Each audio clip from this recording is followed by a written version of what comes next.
A very good morning to dear students.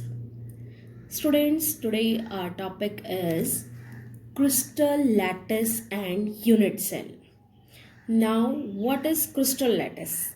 Actually, students, you know the main characteristic of crystalline solid is a regular and repeating pattern of constituent particles.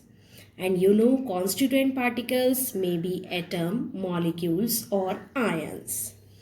Actually, students, the position of these particles in a crystal relative to one another are usually shown by points. These are the points. Okay.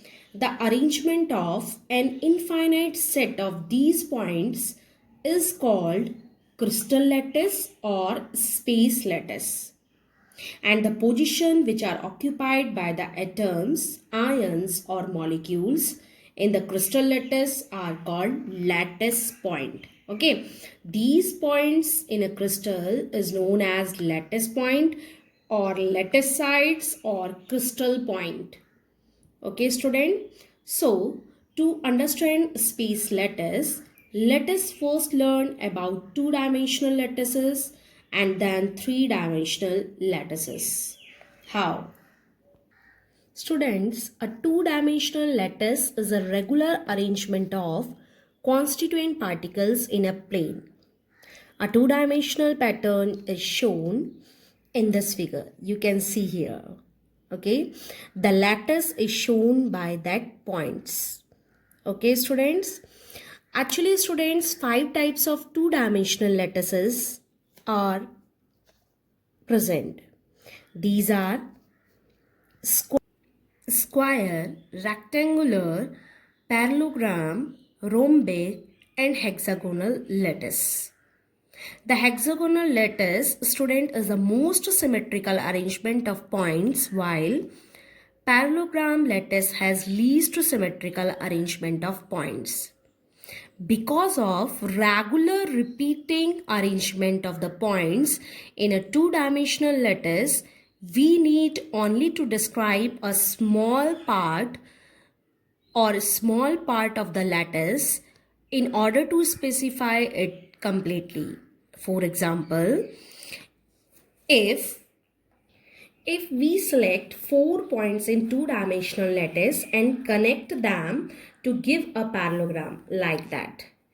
If we select 4 points and connect them to give a parallelogram, this smallest part, what is?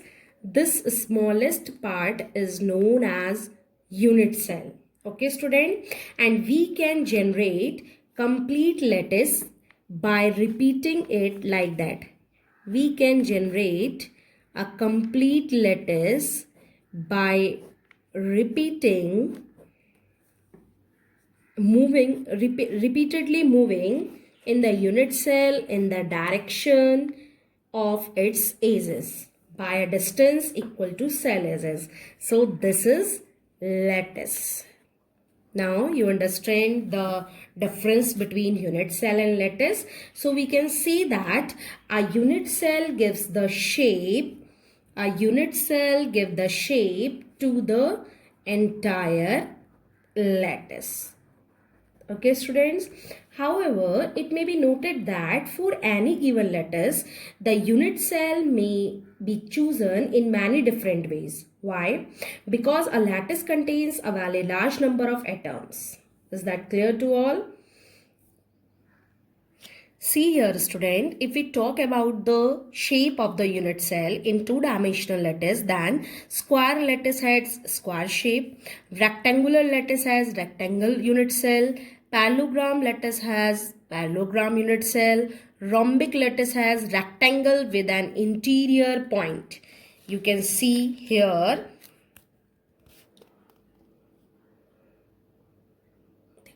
rectangular within interior point and hexagonal rhombus with an angle of 60.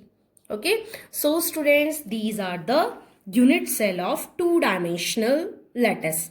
Student, if we talk about the three-dimensional crystal lattice, then what happened?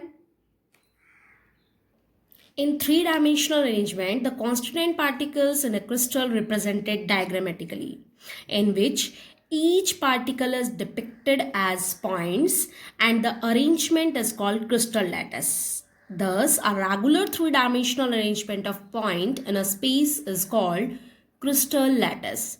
Therefore, there are only 14 possible three-dimensional lattices. These are called Bravais lattice. Bravais is a scientist name. Okay, students,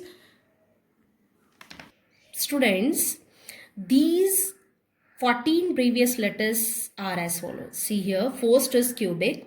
Cubic has 3 unit cell: primitive, body centered, face centered; tetragonal, primitive, body centered; orthorhombic, primitive, body centered, face centered, end centered; monoclinic, primitive, end centered; hexagonal, primitive; rhombohedral or trigonal, primitive; triclinic, primitive. Okay, students. Students, what are the characteristics of a unit cell? Student, its dimensions along the three edges is represented as small a, small b and small c. These edges may or may not be mutually perpendicular. Okay, and angles between the edges a means between b and c is alpha, and between a and c is beta, and between a and b is gamma. Thus, a unit cell is characterized by 6 parameters. These are 3 edges ABC and 3 angles alpha, beta and gamma. Okay, students, you can see the edges and angles between the edges in this diagram.